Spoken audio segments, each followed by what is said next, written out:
यूं ही खार फिरते हैं। जो रसूलुल्लाह के दरबार से मुंह फेर लिया, जिल्लत हर कदम पर उसके साथ होगी, हर कदम पर जिल्लत उसके साथ है। और नबी पाक सल्लल्लाहु ताला अलैहि वसल्लम का वफादार, वो जिस जगह जाता है, जंगलों में भी हमने देखा है हजारों का मजमा आ जाता है। हुजूर पाक का गुलाम जिस इलाके में जाए, रब तबारक व ताला लोगों के दिलों को उसकी तरफ फेर देता है। और एक गुस्ताख है, उंगली उठाता है और जिंदगी भर डर करके जीता है, चार लोगों में आने की हिम्मत नहीं होती। वजह क्या है? हुजूर की शान में तौहीन करने के बाद आप सबकी तारीख देख लें, फिर लास्ट उनकी मौत तक उन्हें डर करके ही जीना है, खौफ के साथ ही जीना है। लेकिन इश्क की बात करने वाला सर चढ़कर बोलता रहता है। वो हर बाजार में, हर गली में, हर मजमे में आजाद जा सकता है। फैसला कर लो मेरे अजीजों। मैं ये बात कहने के लिए इस वाक़े को छेड़ा कि दुनिया आज से नहीं 1400 साल से इस बात की कोशिश करती ही आ रही है कि उस नाम को दबाया जाए, उस नाम पर कीचड़ उछाला जाए, उस नाम को खराब अंदाज में लोगों के सामने पेश किया जाए। सारी दुनिया जितनी भी अपनी ताकत इस्तेमाल कर सकती थी कर चुकी। लेकिन मुझे बताओ, हुजूर पाक सल्लल्लाहु ताला अलैहि वसल्लम के शहदाइयों में कहीं कोई कमी आई? इकबाल कहता है, थमता न था किसी से सैले रवा हमारा, कुछ बात तो है कि मिटती नहीं हस्ती हमारी, कुछ बात तो है कि मिटती नहीं हस्ती हमारी, सदियों रहा है दुश्मन दौरे जमा हमारा, और तौहीद की अमानत सीनों में है हमारे, आसान नहीं मिटाना नामो निशा हमारा। यूनानो मिस्र रोमा सब मिट गए जहां से, बाकी मगर है अब तक नामो निशा हमारा। बातिल से डरने वाले है आसमां नहीं है हम, 100 बार कर चुका है तू इम्तिहान हमारा, 100 बार कर चुका है तू इम्तिहान हमारा। आप सबको मैं दावत फिक्र यही देना चाहूंगा, वो एक हस्ती है, वो एक ज़ाते पाक है जिसके मुतालिक फिर इकबाल की बात सुनो, हमें करनी है शहंशाह बतहा की रजा जोई। वो अपने हो गए तो रहमत परवरदिगार अपनी, इसको उसको क्यों मनाते हुए घूम रहे हो? दुनिया को राजी करने के लिए अपनी जिंदगियां क्यों बर्बाद कर रहे हो? कुरान में रब फरमाता है, अल्लाहु व रसूलुहु अहक्कु अन युर्दू, अल्लाह और उसके रसूल इस बात के ज्यादा हकदार हैं कि उनको राजी किया जाए। अल्लाह को राजी करो, उसके रसूल को राजी करो। दुनिया रूठती है तो रूठे, छूटती है तो छूटे, इसलिए कि दुनिया न तुम्हें सजा दे सकती है, न जजा दे सकती है, न ये रिस्क के दरवाजे खोल सकती है, न रिस्क के दरवाजे बंद कर सकती है। एक दरवाजा अगर दुनिया ने बंद किया तो मौला 70 दरवाजे तुम पर खोल देगा। इस पर हमारा डिपेंड होना जरूरी नहीं है। असबाब अपनी जगह पर, खालिक़े असबाब पर यकीन रखो। रब्बे जुल जलाल की रजा और उसके रसूल की रजा पर जो बंदा जीता है, फिर थोड़े दिनों की आजमाइश के बाद उसके लिए सारे दरवाजे खोल दिए जाते हैं, तूफानों के रुख मोड़ दिए जाते हैं, पहाड़ों को रास्ते बना दिए जाते हैं, सैलाबों को बदल दिया जाता है, समंदरों को गुलाम मुस्तफा अपना रास्ता बना लिया करता है। अजीजा ने गिरामी वक़ार, पूरी कायनात मुसख्खर कर दी जाती है, शर्त सिर्फ इतनी है, ये आप क्या समझते हो हमें बहुत दौड़ भाग करने से, किसी नेता को राजी करने से कोई सीट मिल जाएगी, 4-5 लाख रुपए मिल जाएंगे, कुछ मिलियंस मिल जाएंगे? आप क्या समझते हो किसी ग्लैमर की दुनिया के एक्टर को, एक्ट्रेस को राजी करने से हमारा भी स्टेटस बढ़ जाएगा? कुछ नहीं होता, ये दुनिया कुछ नहीं दे सकती। हाँ, जो कुछ भी तुम्हारे मुकद्दर में मिलना है, अरे ये सियासत है क्या चीज, ये दौलत है क्या चीज, ये हुकूमत है क्या चीज, ये ताकत है क्या चीज, ये तमाम फौज की ताकत है क्या चीज, इंसानों का मजमा ये क्या चीज, जायदाद क्या चीज है, जमीन क्या चीज है, ये सब छोड़ो। इकबाल क्या कहता है, ये जहां चीज है क्या, लौह कलम तेरे, ये चीज है क्या, लौह कलम तेरे हैं, लेकिन लौह कलम तेरे हो जाएंगे, शर्त सिर्फ इतनी है कि मोहम्मद से वफा तूने, कि मोहम्मद से वफा तूने, तो हम तेरे हैं। ये जहां चीज है क्या, लौह कलम तेरे है। बात यहीं आकर रुकती है, बात यहीं आकर रुकती है। वला तहीनु वला तहज़नु व अंतुमुल अअलौन इन कुंतुम मुमिनीन, तुम घबराओ मत, परेशान मत हो, तुम सबसे ज्यादा सरबुलंद रहोगे। शर्त यह है कि मुस्तफा के गुलाम बन जाओ, ईमान वाले हो जाओ। ईमान इसी को कहते हैं जब तक के सारी कायनात से ज्यादा मेरे मुस्तफा से मोहब्बत ना करे। यह ईमान का सबसे बड़ा हिस्सा है। इसीलिए मेरे अजीजों, आप ये फिक्र ना करें कि मेरे नबी पाक सल्लल्लाहु ताला अलैहि वसल्लम का नाम कोई कीड़ा मकोड़ा मिटाने की कोशिश कर रहा है। ये तो बरसाती है, मौसम के साथ आते भी हैं और जाते भी। होना में पाक के साथ कुछ नहीं होना है। जिसको रब ने फरमाया वरफ़अना लका ज़िक्रक, सारे कुत्ते मिलकर भौंके तो भी उस नाम पर कुछ असर नहीं होने वाला। तू घटाए से किसी के न घटा है न घटेगा। या रसूल अल्लाह, जब बढ़ाए तुझे अल्लाह ताला तेरा, मिट गए मिटते हैं मिट जाएंगे आधा तेरे, न मिटा है न मिटेगा कभी चर्चा तेरा। और हम सुन्नी क्या कहते हैं? भौंकने वाले भौंकते रहे, रहेगा यूं ही उनका चर्चा रहेगा, रहेगा यूं ही उनका चर्चा रहेगा। पड़े खाक हो जाएं जल जाने वाले, खाक हो जाएं अदू जल कर, मगर हम तो रजा दम में जब तक दम है जिक्र उनका सुनाते जाएंगे। लब्बैक या रसूल अल्लाह, लब्बैक या रसूल अल्लाह। एक वक्त आएगा, एक वक्त आएगा अनकरीब आप देखोगे हर दरो दीवार और हर गली से एक ही आवाज आएगी, लब्बैक या रसूल अल्लाह। वो आवाज आनी है जो इकबाल ने कहा था, सुना है कुदसियों से मैंने कि वो शेर फिर होशियार होगा। और हमें दिख रहा है इंशाअल्लाह उल अज़ीज़ हर इलाके का मोहम्मद अरबी का शेर अब बेदार होने वाला है। आपको मैं अपने मुल्क में भी कभी हथियार उठाने वगैरह की बातें नहीं करता, मेरा वो मिशन भी नहीं है।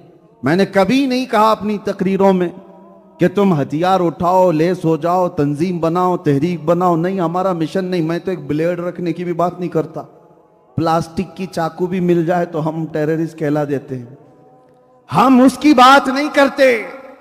आपको पता है, तुम हथियार से लेस ना भी हो तो सिर्फ और सिर्फ एक ऐसा हथियार है, वो इश्क़ मुस्तफ़ा का। नबी पाक सल्लल्लाहु ताला अलैहि वसल्लम की मोहब्बत जिसके दिल में भर जाती है, फिर उसे दुनिया की कोई चीज उठाने की जरूरत नहीं। इश्क़ मुस्तफ़ा का जामा जो पहन लेता है, जिस गली से वो गुजरता है, उसके चलने फिरने से ही कई कीड़ों की यूं ही मौत हो जाती। वो गर्मी ऐसी है कि बरसाती कीड़े उसकी गर्मी से ही फौत हो जाते हैं। आपको कुछ करने की जरूरत नहीं। इसीलिए हम जो दावत देते हैं वो ये है कि अगर हुजूर के गुलाम हो कि नहीं, पहले आप बताओ। हाथ मत उठाओ, ये बहुत जिम्मेदारी वाली बात है, क्योंकि हाथ देखे जा रहे हैं। मैं और मौलाना नहीं, जिसके लिए उठा रहे वो जरूर देख रहे हैं। हाथ उठाने से पहले 100 बार सोच लेना। मैं पूछ रहा हूं, उनकी गुलामी पर तुम्हें कोई एतराज है? कि अगर कोई दुनिया तुम्हें कहे कि तुम मोहम्मद अरबी के गुलाम हो तो तुम्हें बुरा लगेगा? नहीं मेरे अजीज, ये तो हमारी जिंदगी की मेराज है। और हमारे बुजुर्गों ने तो यूं कहा, सगे तैबा सब मुझे कह कह के पुकारे बेदम। बेदम वारसी तो यूं कहते हैं कि दुनिया मुझे तैबा का कुत्ता कहकर पुकारे, मदीने का कुत्ता कहकर पुकारे। और उनकी ख्वाहिश तो देखो, वो कहते हैं यही रखी हो मेरी पहचान मदीने वाले। या रसूल अल्लाह, बस मेरी पहचान इतनी रखो कि दुनिया मेरे नाम से नहीं, मुझे मदीने का कुत्ता कहकर पुकारे। ये तो उनका फख्र था। मैं आपसे पूछता हूं, हुजूर के गुलाम हो और उस गुलामी पर कोई एतराज नहीं, और आपको कभी भी ऐसा फील नहीं होता कि मुझे अजीब लग रहा हो, तो फिर मैं आपसे पूछता हूं, जब उस रसूल की गुलामी पर 2-2 हाथ उठाते हो, गर्दन देने की बात करते हो, तो आ जाओ मेरे अजीजों, हम आपसे गर्दन भी नहीं मांगते, जान भी नहीं मांगते। बस सिर्फ और सिर्फ शक्ल तो बना लो कि मेरे मुस्तफा का गुलाम लगे। शक्ल तो बना लो कि नबी का गुलाम लगे। तुम्हें अगर एतराज नहीं है तो पूरे के पूरे क्यों नहीं बन जाते? आधे क्यों हो? आधे यहूदो नसारा को राजी करना है। दुनिया क्या कहेगी, दुनिया क्या सोचेगी कि ये तो मौलाना जैसा लग रहा है, मौलवी जैसा लग रहा है। और एक बात मैं आपसे पूछता हूं, तुम्हारा अकीदा है कि दुनिया का सबसे हसीन चेहरा आमिना के लाल का था? बहुत जल्दी बेशक कह रहे हो आप, यकीन है कि नहीं है? दुनिया का सबसे हसीन चेहरा किसका है? मेरे मुस्तफा का है, इसमें कोई शक ही नहीं। हस्सान बिन साबित से पूछो, वो बताएंगे। वह अहसनु मिनका लम तरा कत्तु आईनी, या रसूल अल्लाह आपसे ज्यादा हुस्न वाला मेरी आंखों ने देखा ही नहीं। साहबी रसूल हैं, लेकिन मैं एक कहता हूं कि शायर देखो, वो शायर भी थे। एक मिसरा कहा, या रसूल अल्लाह आपसे ज्यादा हसीन मेरी आंखों ने देखा नहीं। तो दिल में हो सकता है ख्याल आया हो, कोई बाद में एतराज कर देता कि हस्सान तुम तो मक्का मदीने में ही थे, हो सकता है तुमने नहीं देखा, दुनिया में कहीं और होगा। तुम तो ये कह रहे हो ना मेरी आंखों ने नहीं देखा आपसे ज्यादा खूबसूरत, हो सकता है कहीं और होगा, तुम मक्का मदीना और अतराफ ही तो रहे। हस्सान बिन साबित ने गरज कर दूसरा मिसरा कहा, वो अजमलु मिन कलम तलिदिन निसाओ। पहला तो ये कहा था, या रसूल अल्लाह आपसे ज्यादा हुस्न वाला मेरी आंखों ने देखा ही नहीं, लेकिन ये एतराज आ सकता था। तो हस्सान बिन साबित ने कहा, नहीं नहीं, देखा नहीं, अलग बात है, पूरी कायनात में किसी मां ने आपसे ज्यादा हसीन जना ही नहीं, आपसे ज्यादा खूबसूरत किसी मां ने जना ही नहीं। आप सबका भी अकीदा है इस बात पर कि वो अल्लाह के नबी कायनात के सबसे हसीन चेहरे के मालिक थे। हुस्न यूसुफ पे कटी मिस्र में अंगुश्ते सना, सर कटाते हैं तेरे नाम पे मर्दान अरब। वो यूसुफ अलैहिस्सलाम का हुस्न था जिस पर औरतों ने उंगलियां काट ली थी, और यहां सिर्फ मेरे आका के नाम पर गर्दनें काटने को तैयार। इस बात पर यकीन है या नहीं? मैं बार बार ताकीद से इसलिए पूछ रहा हूं, तो फिर कौल में और अमल में तजाद क्यों? जब तुम्हें यह पता है कि सबसे हसीन चेहरा मेरे आका का था और सबसे हसीन चेहरे पर दाढ़ी थी, तो खूबसूरती का मेयार ही दाढ़ी है, खूबसूरती का मेयार ही दाढ़ी है। और जो ये कहता है कि नहीं मैं हैंडसम लगने के लिए कर रहा हूं, वो झूठा है, वो झूठा है। दुनिया ने उसको जानवर बनाने की कोशिश की है, मुस्तफा का गुलाम नहीं। नबी का जो गुलाम होता वो बार बार कोशिशें करता। अरे मैंने देखा है, मैं एक निकम्मा आदमी, मैं एक छोटा तालिब इल्म, लेकिन मुझसे चाहने वाले, मुझसे मोहब्बत करने वाले कितने बच्चे ऐसे हैं। मैंने देखा है उनको बार बार हर जगह जा करके दुकानों में पूछते हैं, हमको ऐसा अमामा चाहिए जैसा मुफ्ती साहब पहनते, हमको वैसा जुब्बा चाहिए जैसा, ऐसा वो ब्रोचर लगाते वो चाहिए, ऐसी चादर चाहिए वो। मोहब्बत का तकाजा ये है, बार बार बंदा चाहता है कि अपने महबूब की तरह बन के दिखाए। कितने तो ऐसे हैं। एक बार मैंने सुन्नत रसूल पर अमल करने के लिए जुल्फे रखी, हजारों लोग, उसको मैं ये नहीं कहता कि वो नबी की सुन्नत नहीं, लेकिन उनको हमसे मोहब्बत थी, उस तरह दिखने की कोशिश करते हैं। ये तो दुनिया में मुझ जैसे निकम्मे के साथ होता है, और आप तो कायनात के हसीन चेहरे से मोहब्बत का दावा कर रहे हो, सैयदुल अंबिया से मोहब्बत का दावा कर रहे हो। तो क्या कभी शीशे में जाकर खड़े होकर देखा और कहा मैं भी उस तरह से नजर आ जाऊं जिस तरह मेरे नबी को देखना पसंद था? हुजूर देखें तो हुजूर मुस्कुरा दें। मेरे अजीजों, इस नुक्ते पर हमें आना है। नबी पाक सल्लल्लाहु ताला अलैहि वसल्लम के उस अजीम नाम पाक के लिए मैं एक बात ये कह रहा था, बीच में डिस्कनेक्ट हुआ। आपको फिक्र की जरूरत नहीं इस नाम के हिफाजत की, वो अल्लाह हिफाजत करने वाला है सुबह क़यामत तक। ये तो दुनिया हमारा टेम्परेचर नापती है, अभी बुखार कितना है, ये पूरी दुनिया देखती है कि अभी उठे हैं कि सोए हैं। और जब जब जागते हैं तो फिर थोड़े दिनों के लिए, लंबे टाइम के लिए हो जाते। हुजूर पाक सल्लल्लाहु अलैहि वसल्लम के पास एक सहाबी आए थे, और उनकी शिकायत क्या थी पता है? फजर में वो बहुत जल्दी भागकर चले जाते थे नमाज पढ़कर। साहबा ने उनकी शिकायत की हुजूर की बारगाह में कि बहुत जल्दी नमाज पढ़ करके चले जाते हैं, रुकते भी नहीं। हुजूर ने उनको बुलाया कि क्या बात है? तो उन्होंने क्या जवाब दिया पता है? उनके घर के बगल में एक यहूदी का घर था। उस यहूदी के आंगन में खजूर का एक दरख्त था, उसकी शाखें इनके आंगन में भी आती थी, और पक्की खजूरें इनके आंगन में गिर जाती थी। और ये इसलिए दौड़ करके जल्दी चले जाते थे कि मेरे बच्चे उठ जाएंगे तो कहीं उसकी खजूरें उठाकर खा ना लें, मैं खजूरें जमा करके अपने पड़ोसी यहूदी को दे दूं। ये उनके रोज का मसला था, रोज का। अमानत कैसी थी! यहां तो लोग चुरा चुरा करके खाने वाले लोग हैं, और उनके घर में गिरी हुई चीजें उठाकर देते। हुजूर पाक सल्लल्लाहु ताला अलैहि वसल्लम को इस बात पर बड़ा रहम आया और सहाबा से कहा, जाओ उस यहूदी को बुला लाओ और उस यहूदी से कहो कि वो अपना दरख्त मेरे इस सहाबी को बेच दे दे। उस यहूदी को बुलाया गया कि तू अपना ये दरख्त दे दे इस सहाबी को, कीमत जो चाहे ले ले। उसने कहा, मना कर दिया, नहीं मैं नहीं दूंगा। यहां तक के दूसरे सहाबा को मेरे आका ने फरमाया, जो ये एक दरख्त खरीद करके देगा मैं उसे जन्नत में बागीचा दिलाऊंगा। अब सहाबा बस इतनी ही बात थी, अल्लाह अकबर, यकीन कैसा था। सहाबा में दौड़ लग गई कि जाकर यहूदी को मनाए, दे दे तू जो कीमत चाहिए दे दे, लेकिन वो मानने को तैयार नहीं था। मदीने में एक सहाबी है हजरत अबू दहदा, वो बड़े मालदार सहाबी थे और उनका बगीचा अवालिया मदीना में, जो बिल्कुल पॉश एरिया आज भी है, अवालिया मदीना की अजवा खजूरें पूरी दुनिया में मशहूर है।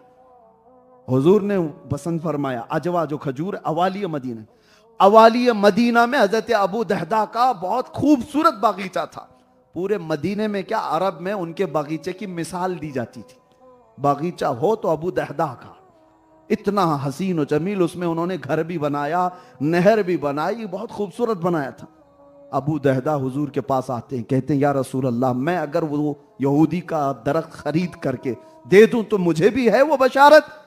हुजूर ने फरमाया, अबू दहदा तेरे लिए भी। वो गए यहूदी के पास, जा करके उसे पहले पैसों की डील की, नहीं माना। जानते हो अबू दहदा क्या कहते हैं, तुझे पता है मैं कौन हूं? उसने कहा, अबू दहदा, कौन नहीं पहचानता तुझे? अबू दहदा ने कहा, मेरा बगीचा देखा है? कहा, अवालिया मदीना में सबसे महंगा बगीचा। अबू दहदा कहते हैं, वो पूरा बगीचा दे दूंगा, ये एक दरख्त दे दे। पूरा बाग दे दूंगा खजूरों का, ये एक दे दे। वो कहता है, पागल हो गए हो, क्या बात कर रहे हो? मेरे आंगन में सूखा हुआ एक दरख्त है, उसकी चंद खजूरें तुम्हारे दोस्त के घर गिरती हैं, इसके लिए तुम इतना महंगा बगीचा दे दोगे? अबू दहदा ने कहा, तू वो बात छोड़ दे, मैं सौदा किससे कर रहा हूं तुझे पता नहीं, तुझसे नहीं है ये डील।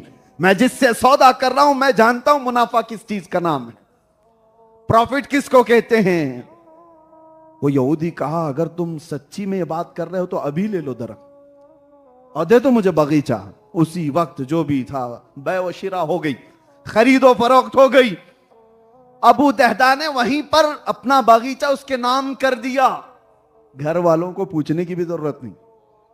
आए, बगीचे के बाहर खड़े हैं, दरवाजा जो बगीचे का था उसके गेट के बाहर खड़े, उनकी बीवी बागीचे के अंदर घर में आराम कर रही है, नहर भी बहती है, ठंडी हवाएं हैं वहां पर।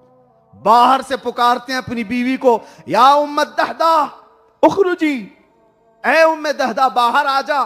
बीवी ने पूछा, अंदर तो आओ, क्यों बाहर से पुकार रहे हो? कहा, नहीं ये बागीचा मैंने बेच दिया है, दे दिया है। बीवियां तो आज वावेला मचाएं, हाँ कैसे बेचा है, प्रॉपर्टी कैसे बेचा? पूछा क्या मुझको, एक बार मशवरा किया? वो साहबिया थी, अपने शोहर से कहती है, सच में बेच दिया? तो कहा, हाँ हाँ बिल्कुल सच में बेच दिया। कहा, रुको मैं अपना दुपट्टा ले लूं और बाहर आ जाऊं, इसलिए कि मेरा यकीन है कि मेरा शोहर अच्छा ही नफा कमाया होगा। मुझे यकीन है कि अगर वो इतना खूबसूरत और इतना महंगा बागीचा बेचने की बात कर रहा है एक दिन में, तो वो आम आदमी को तो नहीं बेचा होगा या आम तिजारत तो नहीं किया होगा। वो अपना दुपट्टा उठाई और उसी अंदाज में बाहर निकल कर आ गई। अबू दहदा अपनी बीवी का हाथ पकड़कर आए बाहर और कहा, यह बगीचा हमने दे दिया। हुजूर की बारगाह में आए, कहा, या रसूल अल्लाह, वो एक दरख्त मैंने यहूदी से खरीद लिया, बदले में क्या दिया? पूरा बागीचा दे दिया। मेरे आका मुस्कुराए और सीने से लगा दिया। जन्नत तो बाद में मिलने वाली है, बागीचा बाद में मिलने वाला है। ये सहाबा से पूछो, मोहब्बत किसको कहते हैं पता है? एक बात मैं आपको बता रहा हूं, मोहब्बत किसको कहते हैं? अपने अमल को छोटा समझना और महबूब के अमल को बड़ा समझना। अबू दहदा से पूछो, आपने इतना बड़ा बागीचा दे दिया? वो कहेंगे, इतना